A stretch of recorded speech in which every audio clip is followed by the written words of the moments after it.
जय श्री कृष्णा, हर हर महादेव। स्वागत है आप सभी का आपके अपने चैनल हमारे संस्कार में। आज हम आपके लिए लेकर आए हैं फाल्गुन मास में सुनी जाने वाली कथा का अध्याय 5। लेकिन उससे पहले आप सभी से नम्र निवेदन है कि प्लीज़ कमेंट्स बॉक्स में जय श्री कृष्णा हर हर महादेव लिख दिया कीजिए। आपको बहुत थोड़ा सा समय लगता है, लेकिन हमें पढ़कर बहुत अच्छा लगता है और हमारा मनोबल भी बढ़ता है। वैसे ना सही, सिर्फ हमें प्रोत्साहित करने के लिए ही लिख दिया कीजिए। और चैनल को भी सब्सक्राइब कीजिए, वीडियो को लाइक और शेयर कीजिए, बेल आइकन को भी अवश्य ही दबाएं और कमेंट्स बॉक्स में जय श्री कृष्णा हर हर महादेव तो अवश्य ही लिखें। चलिए अब शुरू करते हैं आज की कथा। श्री सूत जी कहते हैं, राज सिंहासन प्राप्त कर लेने के बाद यानी के राजा बन जाने के बाद राजा भद्रायु ने किसी समय अपनी धर्मपत्नी के साथ एक बहुत ही सुंदर और मन को मोहने वाले वन में प्रवेश किया। लेकिन वहां हुआ उल्टा ही। उन्होंने देखा कि कुछ ही दूरी पर एक ब्राह्मण पति पत्नी घबराए हुए हैं और चिल्लाकर भाग रहे हैं और कोई बाघ उनका पीछा कर रहा है। वे दोनों पति पत्नी चिल्लाकर कह रहे थे कि हे महाराज, हे राजन, हे करुणानिधि, हमारी रक्षा कीजिए, रक्षा कीजिए। यह पुकार सुनकर राजा ने अपना धनुष तत्काल उठाया। इतने में ही वह बाघ सामने आ पहुंचा। उसने ब्राह्मणी को पकड़ लिया और वह हा नाथ, हा नाथ, हा प्राण वल्लभ, हा शंभु, हा जगदीश्वर आदि कहकर विलाप करने लगी। बाघ बड़ा ही भयानक था। उसे देखकर पसीने छूट रहे थे। उसने जैसे ही ब्राह्मणी को पकड़ा और तुरंत ही राजा भद्रायु ने अपने तीखे तीक्ष्ण बाणों से उसके हृदय पर आघात कर दिया, किंतु वह महाबली बाघ उन बाणों से तनिक भी न घायल हुआ और न ही व्यथित हुआ। ब्राह्मणी को बलपूर्वक खींचकर दूर चला गया। अपनी पत्नी को बाघ के पंजे में फंसी हुई देखकर ब्राह्मण को बड़ा दुख हुआ और वह क्रंदन रुदन करने लगा। हा प्रिय, हा कांते, हा पतिव्रते, मुझे यहाँ अकेला छोड़कर तुम परलोक में क्यों चली गई और कैसे चली गई? तुम्हें छोड़कर मैं कैसे जीवित रह सकता हूँ? राजन, तुम्हारे वे अस्त्र शस्त्र कहाँ हैं जिनकी बड़ी प्रशंसा सुनी जाती है? वह महान धनुष तुम्हारा क्या हो गया? तुम्हारा 12,000 हाथियों से भी अधिक का बल कहाँ है? तुम्हारे शंख खड़ग और मंत्रास्त्र विद्या से क्या लाभ हुआ? दूसरों को क्षीण होने से बचाना तो एक क्षत्रिय का परम धर्म है। धर्म के राजा अपना धन और प्राण देकर भी शरण में आए हुए दीन दुखियों की रक्षा करते हैं और उन्हें जो चाहिए वो देते हैं। जो पीड़ितों की प्राण रक्षा नहीं कर सकते, अर्थात मुसीबत में फंसे हुए लोगों को नहीं बचा सकते, लोगों के जीवन की अपेक्षा तो उनके मृत्यु ही बेहतर है। इस प्रकार ब्राह्मण का विलाप और उनके मुख से अपने पराक्रम की निंदा सुनकर राजा ने शोक से मग्न होकर मन ही मन इस प्रकार सोचा कि अहो भाग्य मेरे, आज उलटफेर से मेरा पराक्रम नष्ट हो गया और मेरे धर्म का भी नाश हो गया। अतः अब मेरी संपदा, राज्य और आयु का भी निश्चय ही सर्वनाश हो जाएगा।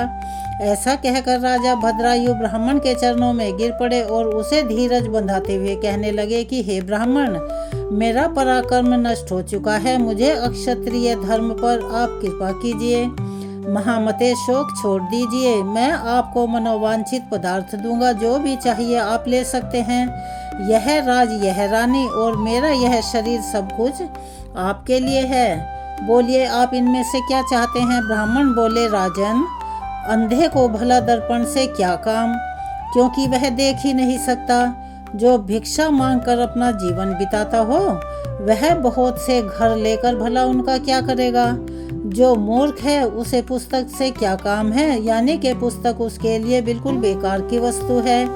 और जिसके पास स्त्री नहीं है वह धन लेकर क्या करेगा? और मेरी तो पत्नी चली गई है। मैंने कभी काम सुख का उपभोग नहीं किया, अतः काम भोग के लिए आप अपनी इस बड़ी रानी को ही मुझे दे दीजिए। राजा कहने लगे, ब्राह्मण, क्या यही तुम्हारा धर्म है? क्या तुम्हें गुरु ने यही उपदेश दिया है? क्या तुम नहीं जानते कि पराई स्त्री का स्पर्श स्वर्ग और श्वेत की हानि कराने वाला है? पर स्त्री के उपभोग से जो पाप होता है उसे सैकड़ों प्रायश्चितों द्वारा भी कभी खत्म नहीं किया जा सकता। ब्राह्मण कहने लगे, राजन, मैं अपनी तपस्या से भयंकर ब्रह्म हत्या और मदिरा पान जैसे पाप का भी नाश कर दूंगा। फिर भला यह पर स्त्री गमन किस गिनती में है? इसीलिए आप अपनी इस पत्नी को मुझे दे दीजिए, नहीं तो आपको निश्चय ही नरक में जाना पड़ेगा। ब्राह्मण की इस बात पर राजा ने मन ही मन सोचा कि ब्राह्मण के प्राणों की रक्षा न करने से महापाप हो गया, अतः इसे से बचने के लिए अपनी पत्नी को दे डालना ही एक अच्छा विचार है। इस श्रेष्ठ ब्राह्मण को अपनी पत्नी देकर मैं पाप से मुक्त होकर शीघ्र ही अग्नि में प्रवेश कर जाऊंगा। और मन ही मन ऐसा सोच करके राजा ने आग जलाई और ब्राह्मण को बुलाकर उसके प्रति अपनी पत्नी को दे दिया, यानी अपनी पत्नी को उसके हाथों में सौंप दिया। इसके बाद स्नान करके पवित्र होकर देवताओं को प्रणाम करके उन्होंने अग्नि की 2 बार परिक्रमा की और एकाग्रचित होकर भगवान शिव का ध्यान किया। इस प्रकार राजा को अग्नि में जाते हुए देखकर जगतपति भगवान विश्वनाथ सहसा वहां प्रकट हो गए। सोचिए उनका स्वरूप कैसा था। उनके 5 मुख थे और उनके मस्तक पर चंद्रकला आभूषण का काम दे रही थी, यानी वहां पर शोभायमान हो रही थी। कुछ पीले रंग की जटाएं लटकी हुई थी। वे कोटि सूर्यों के समान तेजस्वी लग रहे थे। हाथों में त्रिशूल, खटवांग, कुठार, ढाल, मृग, अभय, वरद और पिनाक धारण किए थे। बैल की पीठ पर बैठे हुए भगवान नीलकंठ को राजा ने अपने आगे साक्षात देखा। उनके दर्शन जनित आनंद से युक्त होकर राजा भद्रायुं ने हाथ जोड़कर उनकी स्तुति की। फिर स्तुति करने के साथ ही राजा की स्तुति से प्रसन्न होने पर माता पार्वती के साथ प्रसन्न हुए। करुणा निधान महेश्वर ने कहा, राजन, तुमने किसी अन्य का चिंतन न करके जो सदा सर्वदा मेरा पूजन किया है, तुम्हारी इस भक्ति के कारण और तुम्हारे द्वारा की हुई इस पवित्र स्तुति को सुनकर मैं बहुत खुश हुआ हूँ। तुम्हारे भक्ति भाव की परीक्षा लेने के लिए ही मैं स्वयं ब्राह्मण बनकर आया था, और जिसे बाघ ने खा लिया वह ब्राह्मणी और कोई नहीं, यह गिरिराज नंदनी उमा देवी ही थी। तुम्हारे बाण मारने से भी जिसके शरीर को बिल्कुल चोट नहीं पहुंची, वह बाघ भी माया से बना हुआ था। तुम्हारे धैर्य को देखने के लिए ही मैंने तुम्हारी पत्नी को मांगा था। इस कीर्ति मालिनी की और तुम्हारी भक्ति से मैं अत्यंत संतुष्ट हूँ। तुम कोई दुर्लभ वर मांगो, मैं उसे अवश्य ही दूंगा। तब राजा बोले, देव, आप तो साक्षात परमेश्वर हैं। आपने सांसारिक ताप से घिरे हुए मुझे अधम को जो प्रत्यक्ष दर्शन दिया है, यही मेरे लिए एक महान वर है। देव, आप वरदाताओं में सबसे श्रेष्ठ हैं। आपसे मैं दूसरा कोई वर नहीं मांगता, और मेरी यही इच्छा है कि मैं और मेरी रानी, मेरे माता पिता पद्माकर वैश्य और उनके पुत्र सुने, इन सबको आप अपना पार्श्ववर्ती सेवक बना लीजिए। इसके बाद राजा कीर्तिमालिनी ने भी प्रणाम करके अपनी भक्ति से भगवान शंकर को प्रसन्न किया और यह उत्तम वर मांगा कि महादेव, मेरे पिता चित्रांगद और मेरी माता सीमंतनी, इन दोनों को भी आपके समीप निवास प्राप्त हो। भक्त वत्सल भगवान गौरीपति ने प्रसन्न होकर तथास्तु कहा और उन दोनों पति पत्नी को इच्छित वर देकर वे क्षण भर में ही वहां से अंतर्ध्यान हो गए। इधर राजा ने भगवान शंकर का प्रसाद प्राप्त करके रानी कीर्तिमालिनी के साथ प्रिय विषयों का उपभोग किया और 10,000 वर्षों तक राज्य करने के बाद अपने पुत्रों को राज्य देकर उन्होंने शिवजी के परम पद को प्राप्त किया। राजा और रानी दोनों ही भक्ति पूर्वक महादेव जी की पूजा करके भगवान शिव के धाम को प्राप्त हुए। यह परम पवित्र पापनाशक और अत्यंत गोपनीय भगवान शिव का विचित्र गुणानुवाद अर्थात उनके गुणों का उल्लेख जो विद्वानों को सुनाता है अथवा स्वयं ही शुद्ध चित्त होकर पढ़ता है, वह इस श्लोक में भोग ऐश्वर्य को प्राप्त कर लेता है, अंत में भगवान शिव को प्राप्त हो जाता है। श्री सूत जी कहते हैं, वामदेव नाम से प्रसिद्ध एक महातपस्वी शिवयोगी हुए हैं, जो सुख दुख आदि द्वंद्वों से रहित निर्गुण शांत असंग समदर्शी आत्माराम क्रोध और को जीतने वाले तथा ग्रह और ग्रहणी से हीन थे। सबके ऊपर दया करने में हमेशा लगे रहने वाले वे महात्मा एक दिन अपनी स्वेच्छा के अनुसार घूमते फिरते बड़े भयंकर क्रोचारण्य में जा पहुँचे उस नितांत निर्जन वन में कोई भूख प्यास से व्याकुल अत्यंत भयानक ब्रह्म राक्षस रहा करता था। वामदेव जी को देखकर उन्हें खा जाने के लिए वह राक्षस बड़ी तेजी से उनकी ओर दौड़ पड़ा। उसे आते देखकर योगेश्वर वामदेव बिल्कुल भी विचलित नहीं हुए, अडिग वहीं खड़े रहे। उस घोर ब्रह्म राक्षस ने तेजी से दौड़कर उन्हें पकड़ लिया, लेकिन वामदेव जी के अंगों का स्पर्श होते ही उसकी सारी पाप राशि एक क्षण में ही नष्ट हो गई और उसे अपने पूर्व जन्म की बातें याद हो आई। जैसे चिंतामणि अर्थात स्पर्श मणि का स्पर्श करके लोहा भी सोना हो जाता है, जैसे जम्बू नदी में पड़ी हुई मिट्टी भी सोना हो जाती है, जैसे मानसरोवर में आकर कौवे भी हंस हो जाते हैं, और जिस प्रकार एक बार भी अमृत पी लेने पर मनुष्य अजर अमर देवता हो जाता है, उसी प्रकार महात्मा पुरुष अपने दर्शन तथा स्पर्श आदि से पापियों को भी तुरंत पवित्र कर देते हैं। इसीलिए सत्संग दुर्लभ है। जो राक्षस पहले ही भूख प्यास से बेचैन होकर घोर रूप धारण करके उस वन में भटकता फिर रहा था, वही साधु के संपर्क से उन्हें छूने मात्र से दर्शन से पूर्णमयी हो गया। उसने योगी के युगल चरणार बिंदु में प्रणाम करके कहा, हे महायोगिन, मुझ पर प्रसन्न होइए, हे करुणानिधि प्रसन्न होइए। कहाँ सब प्राणियों को भय देने वाला मुझ जैसा पापी आत्मा, और कहाँ आप जैसे दयालु महात्मा का दर्शन। वामदेव जी बोले, भयानक राक्षस का रूप धारण करके इस वन में फिरने वाले तुम कौन हो और यहाँ किस लिए रहते हो? राक्षस कहने लगा, हे महात्मन, इससे 25वें जन्म पहले मैं पवन राष्ट्र का रक्षक हुआ करता था। उस समय मेरा नाम दुर्ज था। मैं बड़ा पापी और स्वेच्छाचारी था। हर दिन नई नई स्त्री का उपभोग करने की इच्छा मुझ में बलवती होती रहती थी। नित्य एक एक स्त्री को भोग करके छोड़ देता और उसे घर के भीतर रखकर अन्य स्त्रियों का अपहरण करवाता था। मेरे द्वारा भोगी गई वे स्त्रियां घर के भीतर बंद रहकर दिन रात शोक में डूबी रहा करती थी। मेरे राज्य में जितने भी ब्राह्मण थे वे सब स्त्रियों सहित वहां से भाग गए। मैं सधवा, विधवा, कुमारी अथवा रजस्वला सभी तरह की स्त्रियों को हर के उनके साथ दुष्कर्म किया करता था। इस प्रकार दूषित विषय भोगों में आसक्त, मद और मदिरा पान में रत रहने के कारण मुझे जवानी में ही राज्य, अक्षमा आदि बड़े रोगों ने घेर लिया। मंत्रियों और सेवकों ने भी मुझे त्याग दिया। अंत में अपने ही कुकर्म के कारण मैं मर गया। जो मनुष्य धर्म से भ्रष्ट हो जाता है उसकी आयु नष्ट होती है, अपयश बढ़ता है और भाग्य कमजोर हो जाता है। वह अत्यंत दुर्गति में पड़ जाता है और उसके पूर्वज पितर स्वर्ग से निश्चय ही नीचे गिर जाते हैं। मृत्यु के बाद यमराज के दूत मुझे यमलोक ले गए। मैं वहां भयंकर नरक कुंड में डाल दिया गया। उस कुंड के अंदर यमदूतों से पीड़ित होकर मुझे 3000 वर्षों तक रहना पड़ा। इसके बाद बचे हुए पाप के फल से मैं इस निर्जन वन में भूख प्यास से विकल पिशाच हो गया। पिशाच योनि में मैंने 100 दिव्य वर्ष बिता दिए। फिर दूसरे जन्म में व्याघ्र, तीसरे में अजगर, चौथे में भेड़िया, 5वें में सुअर, 6ठे में गिरगिट, 7वें में कुत्ता, 8वें में सियार, 9वें में नीलगाय, 10वें में हिरन, 11वें में जन्म से वानर, 12वें में गिद्ध, 13वें में नेवला, 14वें में कौवा, 15वें में रीछ, 16वें में वनमुर्गा, 17वें में गधा, 18वें में बिलाऊ, 19वें में मेंढक, 20वें में कछुआ, 21वें में मछली, 22वें में चूहा, 23वें में उल्लू, 24वें में जंगली हाथी और 25वें जन्म में मैं ब्रह्म राक्षस हुआ।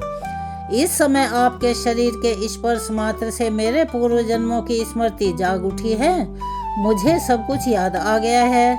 आपके संग से मेरे मन में वैराग्य और प्रसन्नता हुई। हे महामते, ऐसा प्रभाव आपको कैसे प्राप्त हुआ? तब वामदेव जी कहने लगे, यह मेरे शरीर में लगे हुए भस्म का महान प्रभाव है। भगवान शंकर के सिवाय भला दूसरा कौन है जो भस्म की शक्ति को जानता हो? महादेव जी का जैसा महात्म्य है वैसा ही भस्म का भी है। भस्म के संसर्ग से, स्पर्श से तुम्हारी बुद्धि निर्मल हो गई, इसीलिए तुम भी श्रद्धा से पवित्र त्रिपुंड धारण करो। महातपस्वी शिव योगी वामदेव ने इस प्रकार भस्म का महात्म्य बतलाकर भस्म को अभिमंत्रित करके उसे घोर ब्रह्म राक्षस को दे दिया। उससे ब्रह्म राक्षस ने अपने ललाट में त्रिपुंड धारण किया और उसके प्रभाव से वह तुरंत ही ब्रह्म राक्षस शरीर त्याग कर दिव्य स्वरूप से सुशोभित होने लगा। उसने भक्ति पूर्वक गुरु वामदेव जी की परिक्रमा की और दिव्य विमान पर बैठकर पुण्य लोक को चला गया। महायोगी वामदेव साक्षात शिव की ही तरह पुनः संसार में इधर उधर घूमने लगे।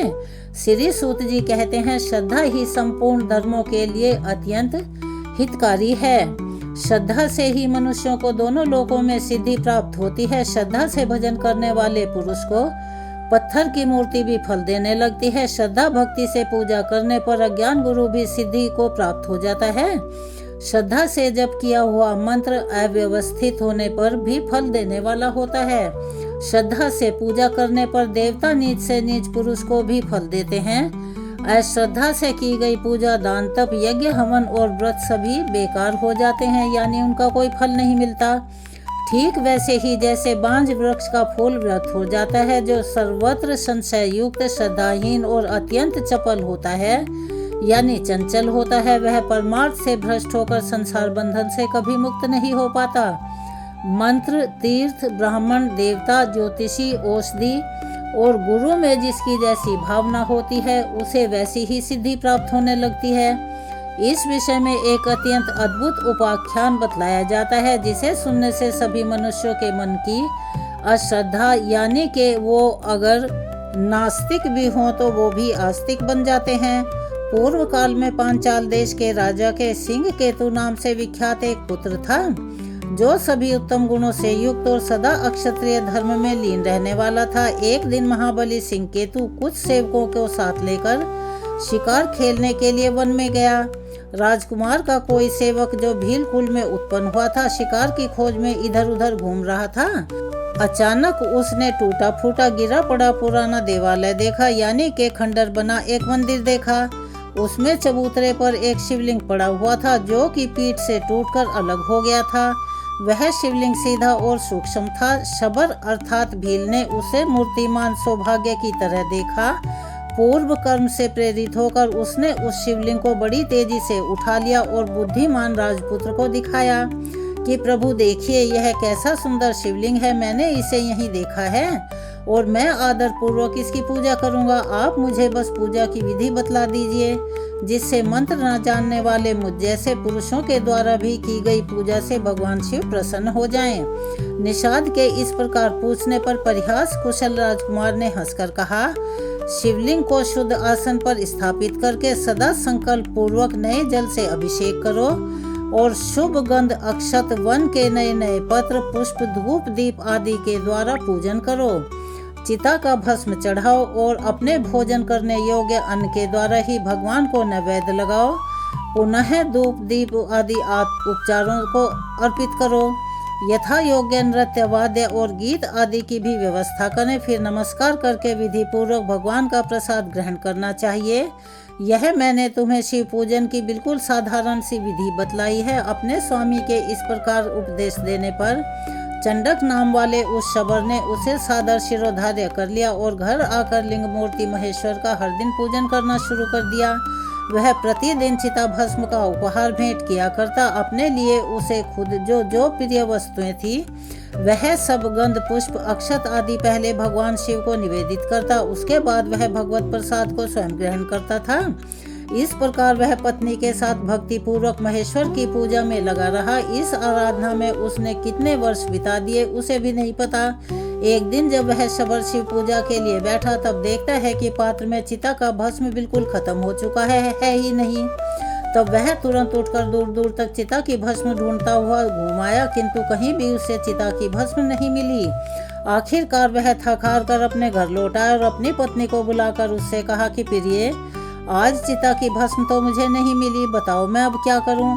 आज मुझ पापी के शिव पूजन में विघ्न पड़ गया। पूजा के बिना मैं क्षण भर भी जीवित नहीं रह सकता। अपने पति की इस प्रकार व्याकुलता को देखकर शबर की पत्नी कहने लगी कि हे नाथ, डरिए मत, घबराइए मत, मैं एक उपाय बताती हूँ।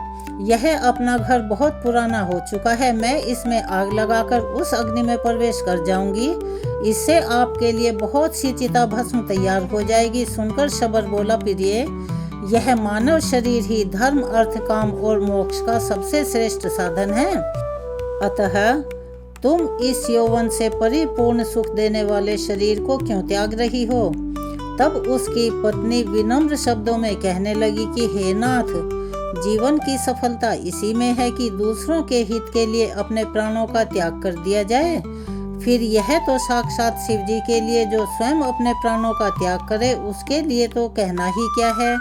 मैंने कौन सी घोर तपस्या की है जिससे भगवान शिव की प्रीति के लिए प्रज्वलित अग्नि में मैं अपने शरीर का त्याग करती हूँ।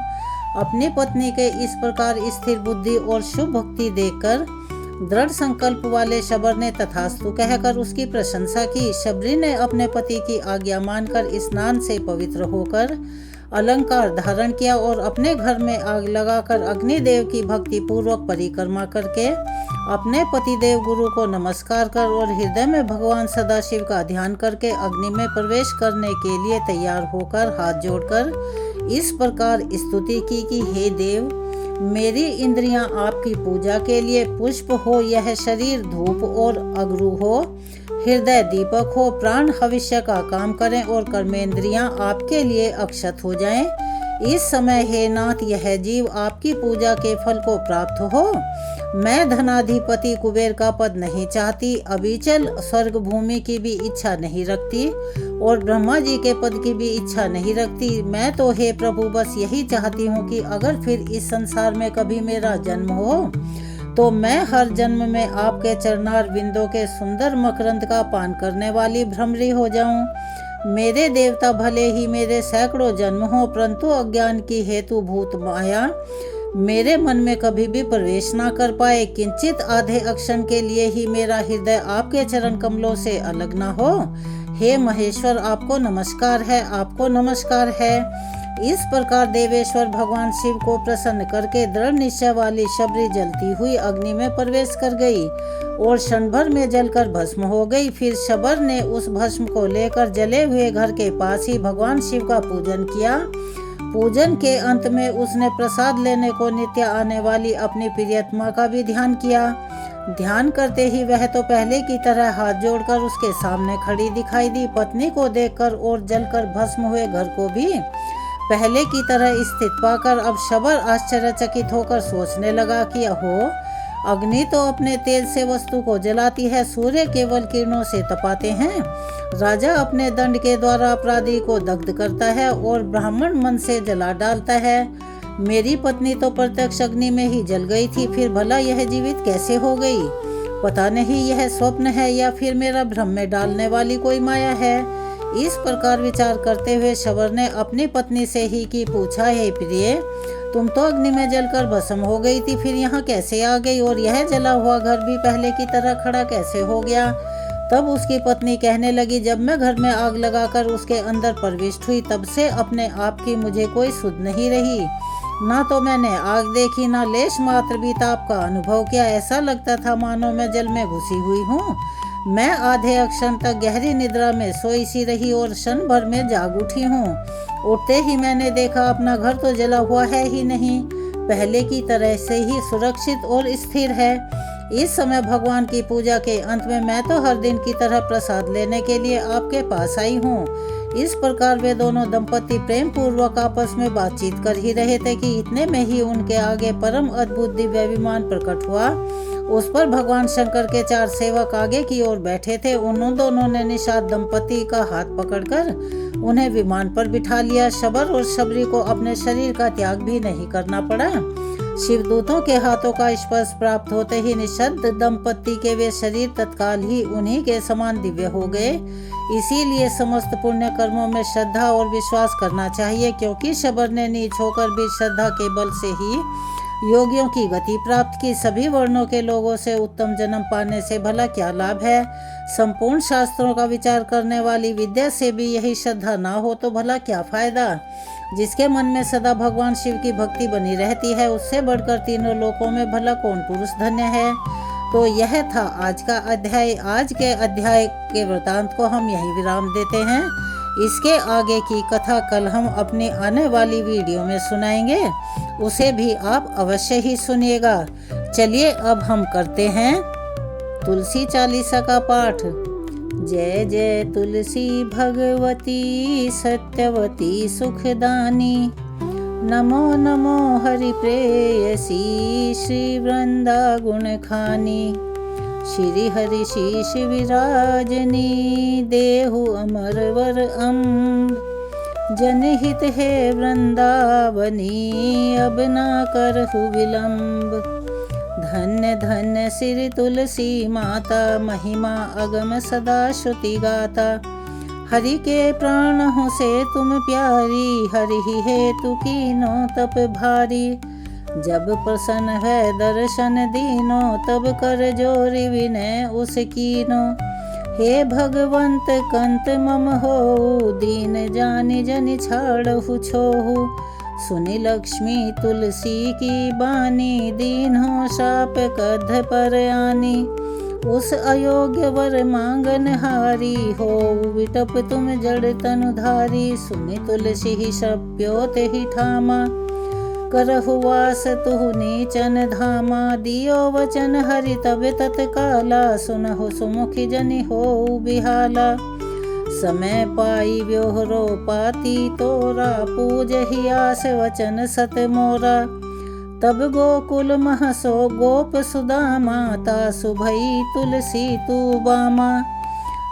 कृष्ण रास लीला के माही राधे शक्य प्रेम लखी नाही। दियो शाप तुलसी ही तत्काला नरलोक ही तुम जन्महु बाला। यो गोप वह दानव राजा शंख चूड़ नामक सिर ताजा। तुलसी भई तासु की नारी परम सती गुण रूप अगारी। असदय कल्प बीती जब गयो कल्प तृतीय जन्म तब भयो। वृंदा नाम भयो तुलसी को असुर जलंधर नाम पति को। कर अति द्वंद अतुल बल धामा कीना शंकर से संग्रामा। जब निज सैन्य सहित शिव हारे मरहिन तब हर हरि ही पुकारे। पतिव्रता वृंदा थी नारी को न सके पति ही संघारी। तब जलंधर ही वेश बनाई वृंदा ढिग हरि पहुँचे जाई। शिव हित करी कपट प्रसंगा कियो सतीत्व धर्म तो ही भंगा। भयो जलंधर कर संघारा सुनि उर शोक उपारा। तेहि क्षण दियो कपट हरि टारी लख वृंदा दुख गिरा उचारी। जलंधर जस हत्यो अभीता सोई रावण तस हरि ही सीता। अस प्रस्तर सम हृदय तुम्हारा धर्म खंडी मम पति ही संघारा। यही कारण लही साप हमारा होवे तनु पाषाण तुम्हारा। सुनी हरि तुरत ही वचन उचारे दियो शाप बिना विचारे। लख्यो न निज कर तूति पति को छलन चाहिए जब पार्वती को। जड़ मति तू अस हो जड़ रूपा जग में तुलसी विटप अनूपा। धग रूप हम शालिग रामा नदी गंड की बीच ललामा। जो तुलसी दल हम ही चढ़े हैं सब सुख भोग परम पद पई हैं। बिन तुलसी हरि जलत शरीरा अतिशय उठत शीश उर पीरा। जो तुलसी दल हरि सिर धारत सो सहस्त्र घट अमृत डारत। तुलसी हरि मन रंजनिहारी रोग दोष दुख भंजनिहारी। प्रेम सहित हरि भजन निरंतर तुलसी राधा में नहीं अंतर। व्यंजन हो 56 प्रकारा बिन तुलसी दल ना हरि ही पियारा। सकल तीरथ तुलसी तरु छाही लहत मुक्ति जन संशय नाही। कवि सुंदर एक हरि गुण गावत तुलसी ही निकट सहस गुण पावत। बसत निकट दुर्वासा धामा जो प्रयास ते पूर्व ललामा। पाठ करहि जो नित नर नारी सुख भास ही त्रिपुरारी। तुलसी चालीसा पढ़ई तुलसी तरु ग्रह धारी। दीप दान कर पुत्र फल पावहु बंध्यौ नारी। सकल दुख दरिद्र हरि हर हवै परम प्रसन्न। आशि धन जन लड़हि ग्रह बसहि पूर्णा अत्र। लाही अभिमत फल जगत मह लाही पूर्ण सब काम। जे दल अर्पहि तुलसी तहाँ सहस बसहि हरि राम। तुलसी महिमा नाम लख तुलसी सुत सुख राम। मानस 40 रच्यो जगमह तुलसीदास। तुलसी महारानी की चालीसा यहाँ संपूर्ण होती है। चलिए एक बार मेरे साथ प्यार से बोलिए, तुलसी महारानी की जय, श्री हरि विष्णु भगवान की जय, हर हर महादेव। चलिए अब हम सब मिलकर करते हैं तुलसी माता की आरती। तुलसी महारानी नमो नमो, हर की पटरानी नमो नमो। धन तुलसी पूर्ण तप कीनो, धन तुलसी पूर्ण तप कीनो, शालिग्राम बनी पटरानी नमो नमो।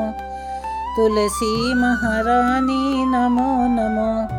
जाके पत्र मंजरी कोमल, जाके पत्र मंजरी कोमल, श्रीपति कमल चरण लपटानी नमो नमो। तुलसी महारानी नमो नमो, हरि की पटरानी नमो नमो। धूप दीप नवैध आरती, धूप दीप नवैध आरती, पुष्पन की वर्षा बरसानी नमो नमो। तुलसी महारानी नमो नमो, हरि की पटरानी नमो नमो। कौन महीने बोई रानी तुलसी, कौन महीने बोई रानी तुलसी, कौन महीने हुई हरियाली नमो नमो। तुलसी महारानी नमो नमो, हरि की पटरानी नमो नमो। आषाढ़ मास में बोई रानी तुलसी, आषाढ़ मास में बोई रानी तुलसी, सावन महीने हुई हरियाली मनो नमो नमो। तुलसी महारानी नमो नमो, हरि की पटरानी नमो नमो। कौन महीने हुई तेरी पूजा, कौन महीने हुई तेरी पूजा, कौन महीने हुई पटरानी नमो नमो। तुलसी महारानी नमो नमो, हरि की पटरानी नमो नमो। जो तुलसी को सवेरे गाए, जो तुलसी को सवेरे गाए, श्री कृष्ण के दर्शन पाए नमो नमो। तुलसी महारानी नमो नमो, हरि की पटरानी नमो नमो। जो तुलसी को दोपहर को गाए, जो तुलसी को दोपहर को गाए, खीर खांड का भोग लगाए नमो नमो। तुलसी महारानी नमो नमो, हरि की पटरानी नमो नमो। जो तुलसी को सांझ को गाए, जो तुलसी को सांझ को गाए, श्री कृष्ण की आरती उतारे नमो नमो। तुलसी महारानी नमो नमो, हरि की पटरानी नमो नमो। जो तुलसी को सांझ को गाए, जो तुलसी को सांझ को गाए, श्री कृष्ण के चरण दबाए नमो नमो। तुलसी महारानी नमो नमो, हरि की पटरानी नमो नमो। सब सखी मैया तेरो यश गावे, सब सखी मैया तेरो यश गावे, भक्ति दान दीजे महारानी नमो नमो। तुलसी महारानी नमो नमो, हरि की पटरानी नमो नमो।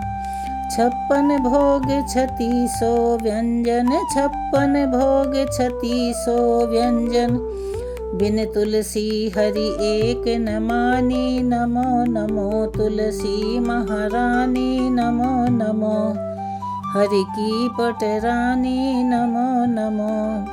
तुलसी महारानी नमो नमो, हरि की पटरानी नमो नमो। तुलसी महारानी की आरती यहाँ संपूर्ण होती है। चलिए मेरे साथ एक बार प्यार से बोलिए, तुलसी महारानी की जय। जय श्री कृष्णा, राधे राधे, हर हर महादेव। आप सभी से निवेदन है, अगर आप चैनल पर नए हैं तो प्लीज़ हमारे चैनल को सब्सक्राइब करें, वीडियो को लाइक करें, ज़्यादा से ज़्यादा शेयर करें, बेल आइकन को भी अवश्य ही दबाएं ताकि नोटिफिकेशन के ज़रिए आपको हमारी वीडियो समय पर मिल पाएँ। और कमेंट्स बॉक्स में जय श्री कृष्णा हर हर महादेव लिखना ना भूलें। मिलते हैं अगली वीडियो में और नई कथा और जानकारी के साथ। अपनी राय हमें अवश्य ही बताया कीजिए, जिससे कि हमारा हौसला भी बढ़ता है। अपना प्यार और सहयोग हमें ऐसे ही देते रहिएगा। तब तक के लिए धन्यवाद। जय श्री कृष्णा, राधे राधे, हर हर महादेव।